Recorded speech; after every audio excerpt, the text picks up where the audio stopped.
दुनिया की राजनीति, युद्ध, प्रतिबंध और तेल, ये चारों चीजें आज वैश्विक अर्थव्यवस्था की दिशा तय कर रही है। इसी बीच रूस से कच्चा तेल खरीदने को लेकर अब भारत का रुख एक बार फिर से चर्चा में है। अमेरिका की ओर से रूसी तेल खरीद पर दी गई छूट की समय सीमा खत्म होने के बाद उसे आगे बढ़ाने का फैसला लिया गया है। इस फैसले ने दुनिया के ऊर्जा बाजार के साथ साथ भारत की तेल रणनीति को लेकर भी नई बहस छेड़ दी है। अब यहां भारत ने साफ किया है कि उसका तेल खरीदने का फैसला किसी राजनीतिक दबाव या किसी व्यापारिक जरूरतों, कीमतों या पर्याप्त सप्लाई की उपलब्धता के आधार पर तय होता है। यही वजह है कि रूस यूक्रेन युद्ध, पश्चिमी प्रतिबंधों और वैश्विक तनाव के बावजूद रूस भारत के लिए एक अहम तेल आपूर्तिकर्ता बना हुआ है। पेट्रोलियम मंत्रालय की संयुक्त सचिव सुजाता शर्मा ने मीडिया ब्रीफिंग में साफ शब्दों में कहा कि भारत पहले भी रूस से तेल खरीदता था, छूट के दौरान भी खरीदता रहा और अब भी खरीद जारी है। उनका बयान केवल एक प्रशासनिक प्रतिक्रिया नहीं बल्कि भारत की ऊर्जा नीति का स्पष्ट संकेत माना जा रहा है। मीडिया से बात करते हुए सुजाता शर्मा ने कहा कि रूस को लेकर अमेरिका की छूट के संदर्भ में वो इस बात पर जोर देना चाहेंगी कि भारत लगातार रूस से खरीदारी करता आया है। उन्होंने स्पष्ट किया कि भारत के लिए तेल खरीदने का सबसे बड़ा आधार व्यावसायिक गणित है। दूसरे शब्दों में समझे तो भारत इस बात को प्राथमिकता देता है कि तेल किस कीमत पर मिल रहा है, कितनी मात्रा में उपलब्ध है और देश की ऊर्जा जरूरतों को कितनी स्थिरता से पूरा कर सकता है। भारत दुनिया का तीसरा सबसे बड़ा कच्चा तेल आयातक और उपभोक्ता देश है। ऐसे में किसी भी सरकार के लिए ऊर्जा सुरक्षा सिर्फ आर्थिक मुद्दा नहीं बल्कि रणनीतिक आवश्यकता भी होती है।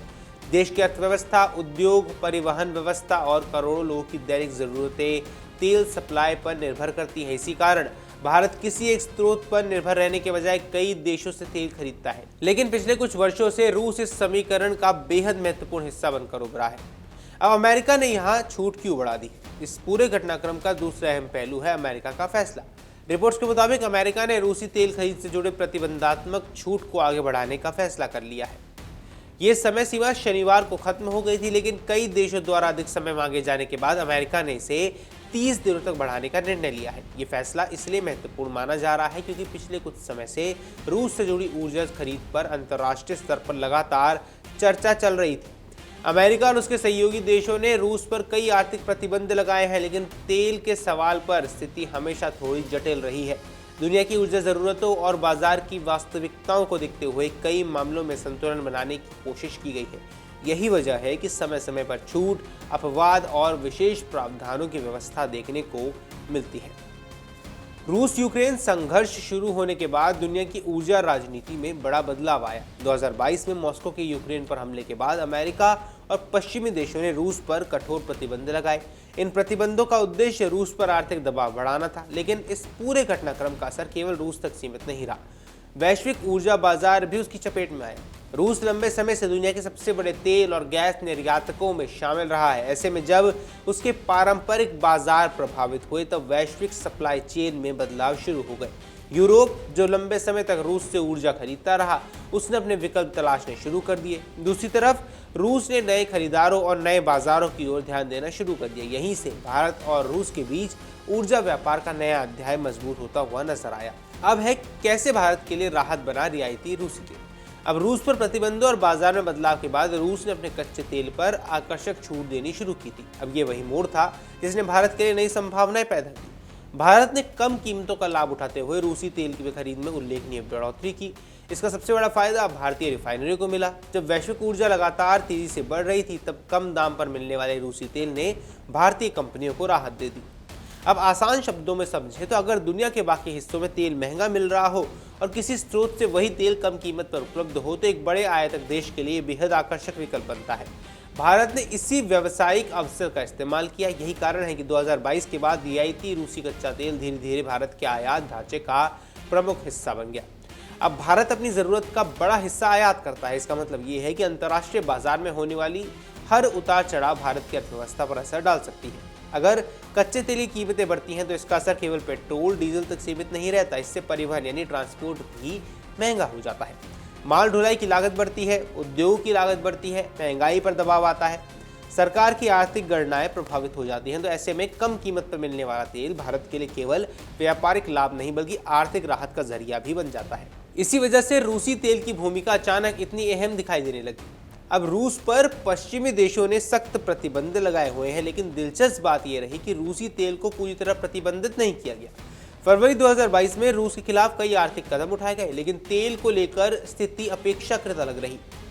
यानी रूस पर दबाव जरूर है, लेकिन ऊर्जा बाजार की वास्तविकता को भी नजरअंदाज नहीं किया जा सकता। अब इसके पीछे बड़ी वजह यह थी कि रूस वैश्विक ऊर्जा आपूर्ति में अत्यंत महत्वपूर्ण भूमिका निभाता है।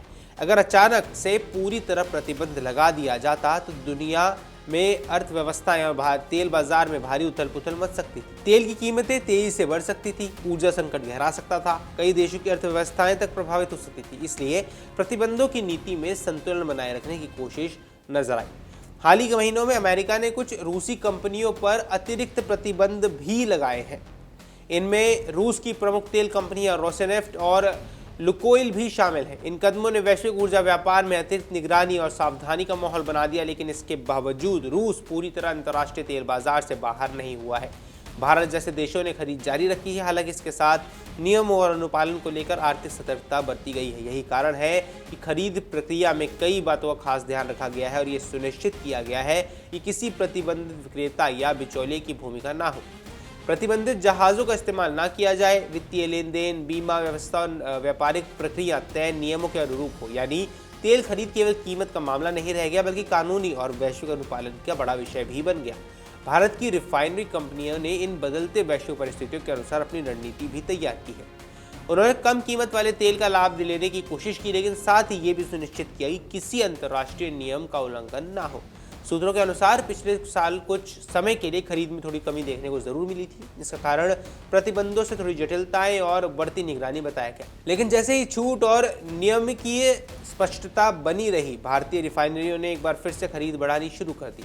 इससे ये साफ संकेत मिला कि अगर कीमत, उपलब्धता और नियमों की स्थिति अनुकूल रही तो भारत रूसी तेल को लेकर अपने व्यावसायिक दृष्टिकोण पर कायम रह सकता है। अब सवाल उठता है कि भारत के लिए क्या है बड़े राजनीतिक मायने। दरअसल रूस से तेल खरीद केवल आर्थिक निर्णय नहीं, इसके पीछे व्यापक रणनीतिक आयाम भी मौजूद है। भारत को अपनी बढ़ती ऊर्जा जरूरतों को पूरा करना है, देश को स्थिर सप्लाई चाहिए, कम लागत पर आयात चाहिए और साथ ही वैश्विक कूटनीतिक संतुलन भी बनाए रखना है। एक तरफ भारत अमेरिका और पश्चिमी देशों के साथ मजबूत स्थिति बनाए रखता है और रिश्ते बनाए रखता है, दूसरी तरफ रूस दशकों से भारत का अहम साझेदार रहा है। ऐसे में ऊर्जा व्यापार केवल खरीद फरोख्त का मामला नहीं, बल्कि संतुलित विदेश नीति का भी एक बड़ा हिस्सा माना जाता है। अब सवाल उठता है आगे क्या, कि आगे भारत की रणनीति क्या रहने वाली है। अगर अमेरिकी छूट आगे भी जारी रही तो वैश्विक बाजार में कीमतों का दबाव बना रहेगा और रूस प्रतिस्पर्धी दामों पर तेल उपलब्ध कराता है तो भारत के लिए रूसी तेल महत्वपूर्ण बना रह सकता है।